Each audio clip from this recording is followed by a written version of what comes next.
할렐루야. 이 아침도 하나님께서 여러분을 위하여 예비하시는 해가 여러분의 심령 가운데 충만하게 임하시기를 주님의 이름으로 축원합니다. 지난주일에 우리는 성막의 뼈대에 관한 내용을 살펴보았습니다. 길다란 널판을 만들고 조각목으로 널판을 만들고 그것을 금으로 싸죠. 그리고 그 밑에 은 받침을 만들어서 널판들을 세웁니다. 그리고 그 널판들을 서로 연결하여 붙임으로써 성막의 틀이 완성되었습니다. 이것은 우리 한 사람 한 사람이 그리스도의 몸을 이루는 지체로서 서로 연합하고 하나 되어서 온전한 주님의 몸, 곧 공동체로서의 교회를 이루어 가야 된다는 것을 의미했습니다. 그래서 그 공동체 안에서 함께 웃고 함께 울고 또 함께 훈련되고 함께 성장해가고 함께 예수 그리스도를 닮아가는 것, 그것이 교회를 세우신 하나님의 뜻이었습니다. 그런데 중요한 것은 무엇이 그 교회 공동체의 기초가 되어야 하느냐 하는 거였죠. 그것을 보여주는 것이 은 받침대였습니다. 은 받침대가 상징하는 것은 하나님께서 속죄 제물을 통해 나의 죄를 대속해 주신 그 은혜에 대해서, 그 은혜와 사랑에 대해서 하나님께 감사하는 그 감사와 신앙의 고백, 그것이 은 받침대가 의미하는 것이었습니다. 이 하나님의 그 구원의 은혜에 대한 감사와 분명한 신앙 고백, 그것이 이 교회 공동체의 기초가 되어야 되고 또 성막의 기초가 된다고 하는 것이었습니다. 만약 그렇지 않고 내 노력이나 공로의식 또 정의감, 이런 자기의, 하나님의 의가 아닌 인간의 자기의가 그 신앙의 기초가 될 때에 그 교회는 변질될 수밖에 없는 것이고, 세상의 여러 모임들, 세상에 사람들 모이는 모임이 한두 개겠습니까? 그런 세상의 여러 모임들과 다를 바 없는 그런 모임으로 전락해 버리게 되는 것이고, 형식적인 종교 생활을 하는 곳이 되는 거죠. 정말 진정한 신앙 생활을 하는 것이 아니라 형식만 남은 종교 생활을 하는 곳이 되고 마는 것입니다. 자, 이렇게 성막의 벽과 기둥이 세워졌고 성막 건물 자체가 이제 완성이 되었습니다. 그동안 우리는 이제 성막의 내부, 즉 지성소와 성소에서 사용되는 기물들에 대해서 살펴보았고, 또 성막의 덮개에 대해서 살펴봤고, 또 지난주에 성막의 틀까지 해서 이 성막 자체에 대해서는 거의 다 살펴본 것과 마찬가지입니다. 이제 오늘은 이제 성막 밖으로 나와서 성막 외부, 즉 성막들에 관한 내용을 살펴보려고 하는데, 먼저 성막들에서 사용되는 기물인 번제단에서 살펴보고, 다음으로 성막들에 설치된 울타리에 관한 내용을 함께 살펴보려고 합니다. 성막 전체를 보여주는 그림을, 노트에 있는 그 그림을 보시면 덮개로 덮여 있는 성막이 있고 그 주위로 울타리가 둘러쳐져 있습니다. 그리고 그 성막 앞마당에 보면 그 입구 쪽에 불꽃이 막 올라오고 있는 것이 보이는데, 그것이 바로 번제단입니다. 번제단은 말 그대로 희생제물을 불에 태워서 드리는 그 번제의 제사를 드리는 제단을 말하는 거죠. 이 번제단을 다른 이름으로 놋제단이라고도 이야기하는데, 그것은 이 제단이 놋으로 씌워서 만들었기 때문에 놋제단이라고도 부릅니다. 금 대신 놋을 사용한 것은 이 번제단에서는 불을 피워야 되고 제물을 태워야 되기 때문에 아무래도 금보다는 열에 강한 놋을 사용해서 만든 것입니다. 번제단은 그림에서 보시듯이 정사각형 모양이었어요. 가로 세로의 길이가 약 한 2m 25cm 정도, 그리고 높이가 약 한 1m 35cm 정도, 그렇게 되는 정사각형의 통 모양이었습니다. 그 안에, 그 통 안에, 통의 중간쯤에서 놋으로 만든 그물을 거기에다가 설치를 했습니다. 그래서 그 위에다가 제물을 올리고 밑에서 이제 불을 피워서 그 제물을 태우는 거죠. 그러니까 번제단은 바닥이 비어 있는, 위와 바닥이 다 뚫려 있는 이렇게 이 바깥쪽 틀만 있는 그런 구조가 이 번제단이라고 하는 거죠. 자, 그러면 번제단에는 어떤 의미들이 담겨져 있는가?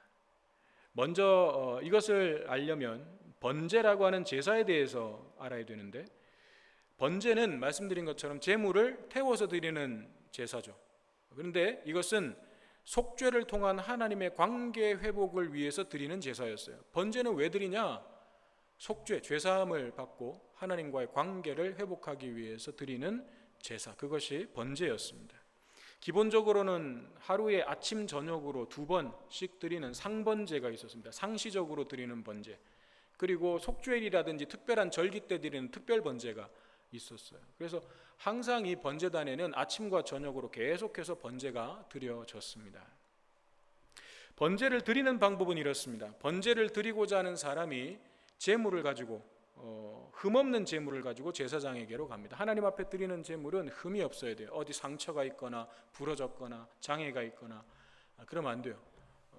온전한 깨끗하고 흠없는 그런 제물을 가지고 제사장에게로 갑니다. 그러면 제사장은 그 제물을 가지고 온 사람의 손을 제물의 머리 위에 얹게 하고, 또 그 손 위에 제사장의 손을 얹어서 이 사람의 죄가 이 짐승에게로 전가되었음을 선언합니다. 그리고 나서 이 짐승을 죽여서 피를 받고 가죽을 벗기고, 또 그 몸통은 각을 뜹니다. 조각조각 내어서 그것을 번제단 위에 올려놓고 불에 태워서 하나님 앞에 제사를 드리는 것입니다. 이처럼 번제물로 바쳐진 짐승이 사람의, 그 바치는 사람의 죄를 대신해서 죽임을 당함으로써 죄를 용서받는 제사, 그것이 번제였습니다. 그러므로 이런 번제단의 제사와 속죄를 위한 번제물은 결국 무엇을 가리키고 있냐면 예수 그리스도의 십자가의 구원을 궁극적으로 가리키고 있는 것이라고 할 수 있겠습니다. 자, 그러면 이런 의미와 연결해서 번제단이 오늘 우리에게 무엇을 가르쳐주고 있는가? 첫째는 하나님의 구원은 자신이 죄인임을 인정하는 데에서부터 시작된다는 거예요.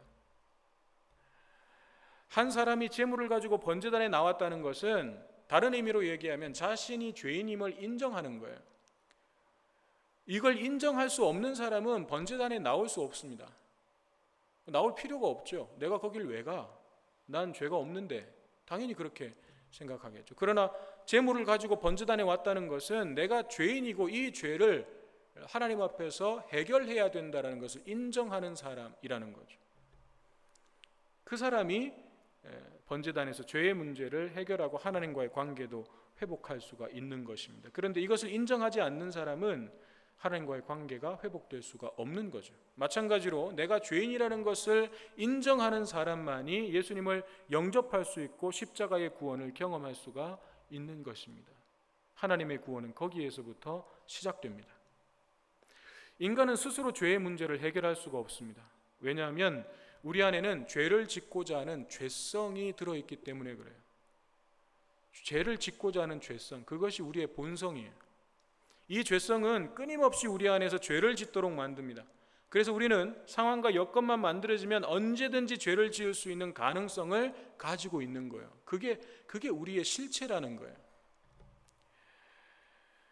가끔 제 아내를 통해서 어린이집 아이들의 이야기를 듣게 되는데, 여러분, 아이들은 천사이면서 동시에 그 반대의 모습을 다 가지고 있습니다. 그렇죠? 우리 여기 이혜선 선생님도 계시지만 아이들은 천사와 같기도 하지만 한순간에 극과 극의 모습으로 바뀔 때가 있죠. 본능적으로 자기 잘못을 감추려고 거짓말을 합니다. 조금 이제 머리가 커지면 자기 잘못을 감추려고 거짓말도 하고 또 자기 잘못을 다른 친구에게 덮어 씌우기도 합니다. 자기가 잘못해놓고 제가 했다고 그러는 거예요. 자기 마음대로 하려고 고집을 부리고 마음대로 안 되면 친구들을 때리기도 하고 물기도 한다는 거예요. 그걸 그렇게 하라고 누가 가르쳐줘서 그렇게 하는 겁니까? 아이들에게 그렇게 하라고 누가 가르쳐주는 거예요? 아니에요. 우리의 본성 안에 그게 들어있어요. 여러분 가만히 한번 생각해 보세요. 우리가 만약 우리의 본능과 본성대로 마음대로 해도 된다 그러면 선을 행하는 일이 많겠습니까? 죄를 짓는 일이 많겠습니까? 솔직하게 후자죠. 내 본능대로 본성대로 마음껏 해도 된다고 하면 선한 일을 많이 하겠습니까? 죄를 짓는 일을 많이 하겠습니까? 후자예요. 우리의 본성이 그렇다는 거예요. 이게 누가 가르쳐 주는 게 아니에요. 오히려 그렇게 하면 안 된다는 것을 가르쳐 주기 위해서 교육이라고 하는 것이 필요한 거죠. 교육받아야 되는 거예요. 그렇게 하면 안 되는 거야. 그걸 가르쳐 주는 거죠. 그게 교육이에요. 그렇지만 교육한다고 그런 본성 자체가 없어집니까? 없어지지 않아요. 그러면 마음을 닦는 수련을 하고 돌을 닦으면 그 마음에 우리 안에 있는 그 본성이 죄를 짓고자 하는 본성이 사라집니까? 그렇게 해도 제거되지 않아요. 그러면 철학적인 지식을 많이 쌓으면 이 죄성이 없어집니까? 그것도 아니에요. 그런 것으로도 없어지지 않아요. 절대로 없어지지 않습니다. 그런 과정들을 통해서 우리는 그렇게 내가 본능적으로 본성에 따라서 행동하고자 하는 그 욕구를 절제할 수는 있어요. 그래서 이성적으로 판단하고 무엇이 옳은 것인지 무엇이 선한 것인지를 판단해서 이건 내가 하면 되는 거 안 되는 거를 판단해서 그걸 내가 안 하려고 절제할 수는 있어요. 그렇지만 제거할 수는 없어요. 여전히 죄의 본성은 우리 안에 살아있는 것입니다. 게다가 예수님은 하나님의 율법을 더 확장시키셨죠. 그래서 행위로서 법을 어기는 것과 마음속에서 내가 그냥 생각으로 마음속으로만 그냥 죄를 짓는 것, 이걸 동일시하셨어요. 예수님은 누군가를 죽이고 싶다는 마음을 품는 것도 살인한 것과 같다고 하셨습니다. 이성을 보고 음욕을 품는 자마다 이미 간음한 것과 같다고 말씀하셨어요. 형제에게 노하는 자마다 심판을 받게 되고 형제를 향해 미련한 놈이라고 하는 자는 지옥불에 들어가게 될 것이라고 분명하게 말씀하셨습니다. 그렇다면 이런 하나님의 법 안에서 의롭다고, 나는 완전히 의롭다고, 나는 전혀 죄를 지은 바가 없다고 자신 있게 말할 수 있는 사람이 있겠습니까? 나는 한평생 단 한 번도 누군가를 묘해 본 적도 없고 거짓말을 하거나 화를 낸 적도 없고 죄와 관련된 그런 생각이나 마음도 품어본 일이 없다고 단언할 수 있는 사람이 있겠습니까? 한 사람도 없어. 단 한 사람도 없어. 그러므로 이런 죄성을 가지고 어떤 모양으로든 죄를 지으면서 살아가는 인간은 절대로 거룩하신 하나님을 만날 수 없고 죄의 삭은 심판이요 사망이라는 하나님의 그 공의 앞에서 결코 무죄 판결을 받을 수 없습니다.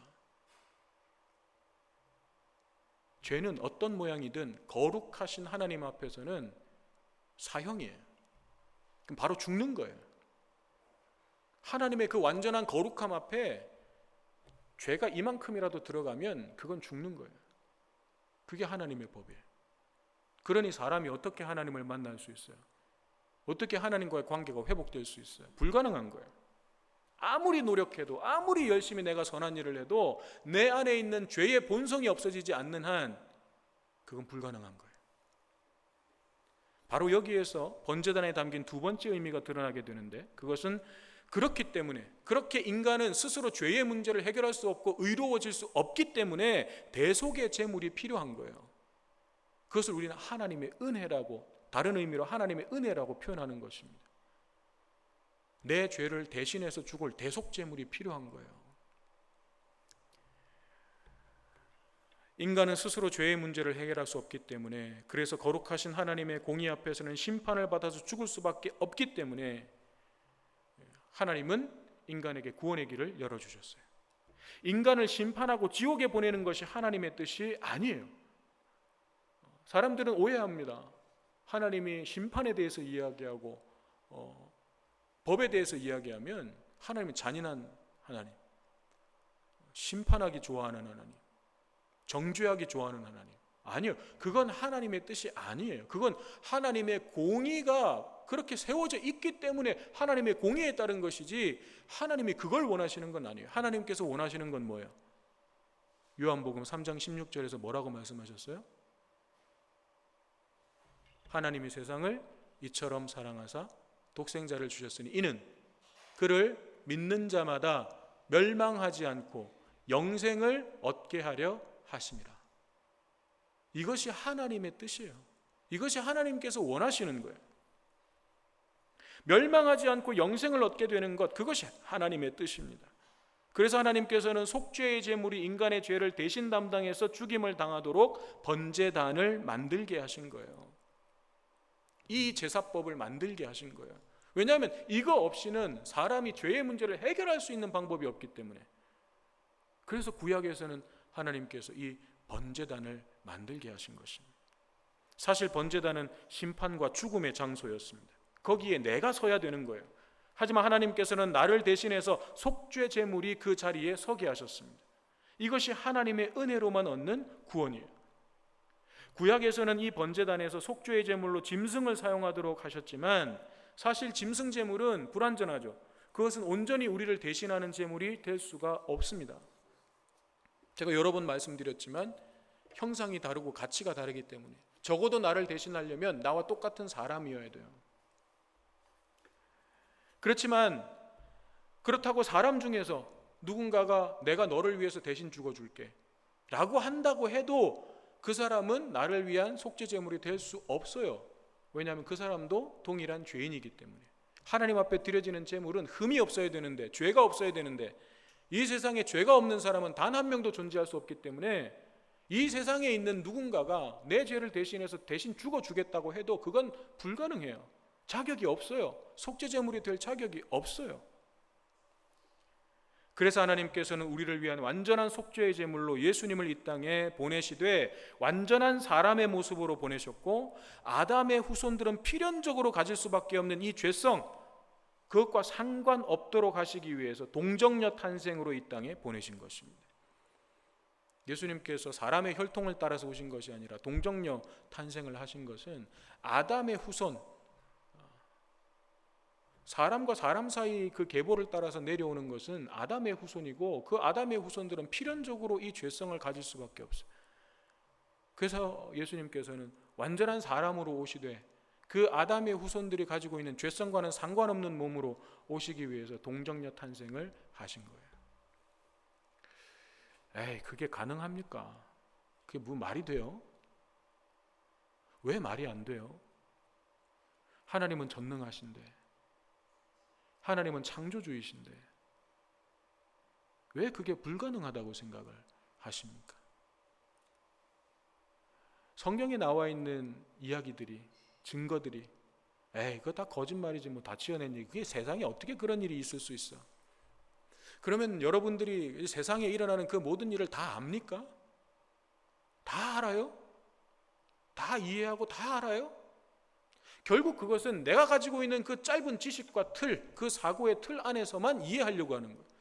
그게 내 전부인 세상인 거예요. 더 큰 세상, 내가 알지 못하는 세상이 있다는 것을 인정하지 않는 교만이에요. 하나님은 전능하십니다. 창조주이십니다.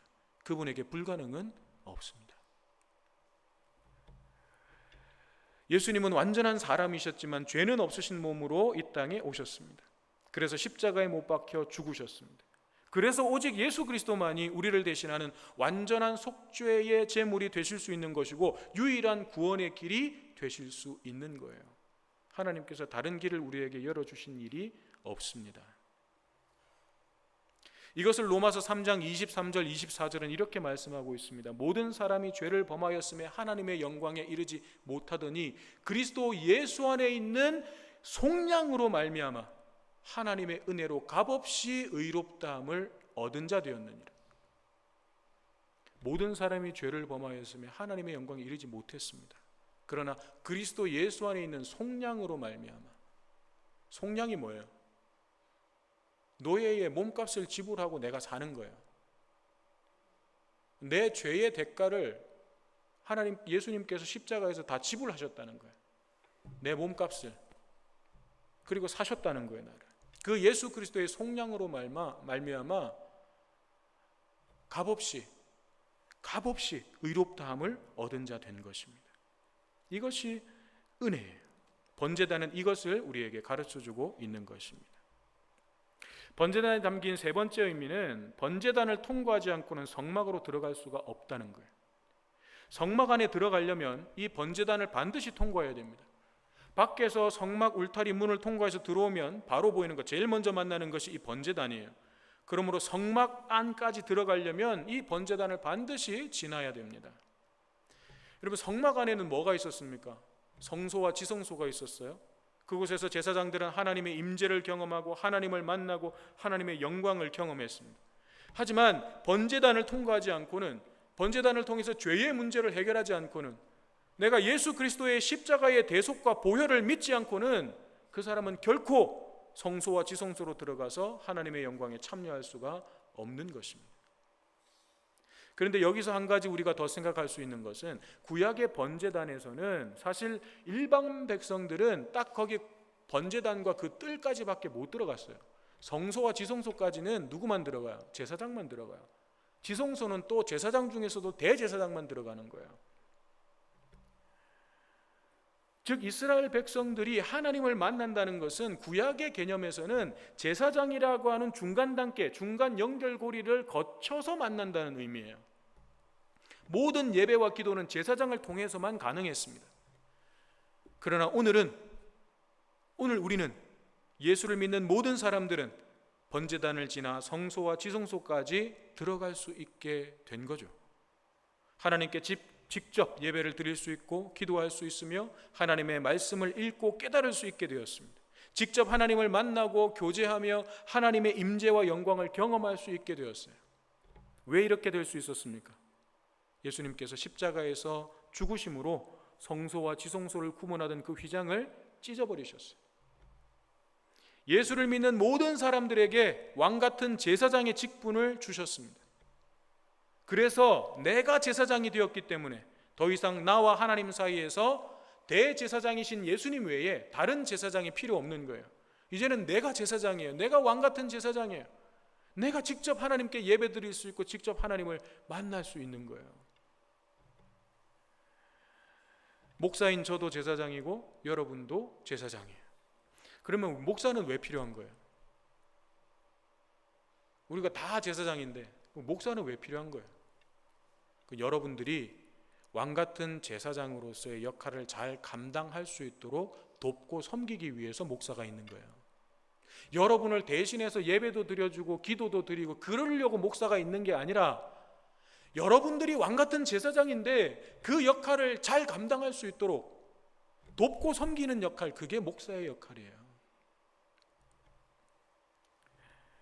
그러므로 이제 여러분 스스로가 왕같은 제사장이라는 그 영광스러운 이름에 합당한 모습으로 서셔서 하나님을 만나고 또 만날 뿐만 아니라 친밀한 교제를 나누고 하나님 나라와 그 영광을 누리셔야 되는 것입니다.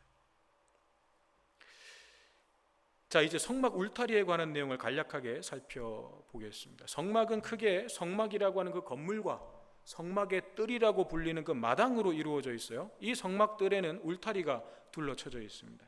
오늘 본문 9절에서 19절까지가 바로 이 성막의 담장인 울타리를 어떻게 만들고 어떻게 세워야 하는지에 대해 말씀하고 있습니다. 그림에서 보시듯이 기둥을 여러 개 세우고 그 기둥에 세마포천을 둘러서 이 벽의 역할을 하도록 만드는 거예요. 그게 성막의 울타리예요. 그리고 이 울타리의 동쪽에는 문을 만들었는데 16절에 나와 있는 것처럼 청자홍배, 청색, 자색, 홍색, 흰색 실로 짠 휘장으로 만든 문이에요. 문이 동쪽에 딱 하나만 있었기 때문에 그 문을 통해서만 성막 뜰로 들어올 수 있었죠. 그리고 이 청자, 홍배, 사색 실은 예수 그리스도에 관한 의미들을 담고 있는 것이었고, 그래서 그 실로 짠 이 문도 결국 예수 그리스도를 상징하고 있는 것입니다. 그리고 울타리에서 딱 하나만 거기 동쪽에 문이 있는 것은 우리의 유일한 구원의 문이 되시는 예수 그리스도를 상징적으로 보여주는 것이죠. 자, 그러면 이 성막 울타리는 어떤 의미가 담겨져 있는 것인가? 울타리는 안과 밖을 구분하는 거죠. 그 역할을 합니다. 특히 성막의 울타리는 어둠의 세상과 빛의 나라, 사탄의 나라와 하나님의 나라를 구별하는 경계이고 분리시키는 담장이에요. 즉 울타리 밖은 죄와 심판과 사망이고 울타리 안쪽은 은혜와 구원과 생명이에요. 이 울타리를 통해서 알곡과 쭉정이가 구별되는 것이고 양과 염소가 구별되는 것입니다. 하나님께서는 이런 분명한 구분과 분리가 있다는 것을 보여주시는 거예요. 세상은 점점 다 섞자는 거예요. 이거 저거 나누지 말고 경계를 만들지 말고 담을 다 허물어버리고 섞어버리자는 거예요. 크로스오버, 퓨전 이런 단어들이 갖고 있는 의미가 뭐예요? 경계를 허무는 거 아니에요? 벽을 허무는 거 아니에요? 그건 긍정적인 의미도 있지만 신앙적인 의미에서 볼 때는 부정적인 의미도 강합니다. 왜냐하면 하나님의 말씀을 희석시켜 버리는 거예요. 하나님의 기준을 희석시켜 버리는 거예요. 세상의 가치와 세상의 기준과 하나님의 가치를 휘휘 섞어가지고 희미하게 만들어 버려요. 그래서 내 편한 대로, 내 원하는 대로 그렇게 신앙의 기준을 만들어 버리는 거예요. 그렇게 되면 이 울타리가 희미해졌다는 거예요. 결국 세상의 가치관과 세상의 풍속과 세상의 문화가 교회 안으로 밀고 들어오는 거예요. 그러면 세속화된 교회가 될 수밖에 없는 것입니다. 세상과 전혀 다를 바 없는 세상의 여러 모임들, 그 모임들과 전혀 다를 것이 없는 또 하나의 모임이 될 뿐인 것입니다. 그래서 분명하게 우리는 신앙적으로는 경계선이 있어야 돼요. 그리고 구원받고 생명을 얻기를 원하는 사람은 이 울타리 안으로 들어와야 하는 것입니다. 울타리를 그저 바라보는 것, 그냥 보고 구경하는 것, 그걸로는 안 돼요. 울타리 안으로 들어와야 돼요. 거기에 생명이 있고 참된 자유함이 있는 것입니다. 이것은 또한 우리의 삶에도 그와 같은 분명한 경계와 구분이 있어야 함을 의미합니다. 하나님의 백성으로서 그리스도인으로서 세상 속에서 살아가지만 세상과는 구별된 삶이 있어야 된다는 거예요. 가야 할 곳과 가지 말아야 할 곳에 대한 분명한 구분이 있어야 돼요. 하나님의 백성들은, 그리스도인은 내가 해야 할 일과 하지 말아야 할 일에 대한 분명한 구분과 경계가 있어야 돼요. 거룩하다라고 하는 말의 의미 자체가 구별되었다는 거예요. 다르다는 거예요. 근데 우리가 거룩한 하나님의 백성이라면 세상 속에서 당연히 구별됨이 있어야 되는 것입니다. 경계가 있어야 되는 거예요. 또 울타리는 울타리 안을 보호하는 역할을 합니다. 다시 말해서 울타리 안에 있다는 것은 하나님의 소유라는 뜻이고, 하나님의 소유라고 하는 것은 하나님께서 책임져 주시고 지키시고 보호해 주신다는 의미예요. 하나님의 소유된 백성들에 대해서 하나님은 반드시 책임지십니다. 반드시 지키시고 보호하십니다. 그 하나님의 약속이 이 울타리 안에 담겨져 있는 것입니다. 그러므로 우리가 하나님의 울타리 안에 있다면 우리의 삶이 사망의 음침한 골짜기를 다니는 것처럼 어둡고 절망적이라고 할지라도, 어떤 상황에 처한다 할지라도 두려워하지 않을 수 있으며 능히 이겨낼 수가 있는 것입니다. 전능하신 하나님께서 우리와 함께 하시기 때문입니다. 울타리 문을 통해서 성막들 안으로 들어오시고, 번제단의 믿음을 통해서 예수 그리스도의 십자가와 보혈을 지남으로 왕같은 제사장으로 세워지고 성소와 지성소까지 들어가서 하나님 나라의 영광을 맛보고 누리는 우리 모두가 되기를 주님의 이름으로 축원합니다.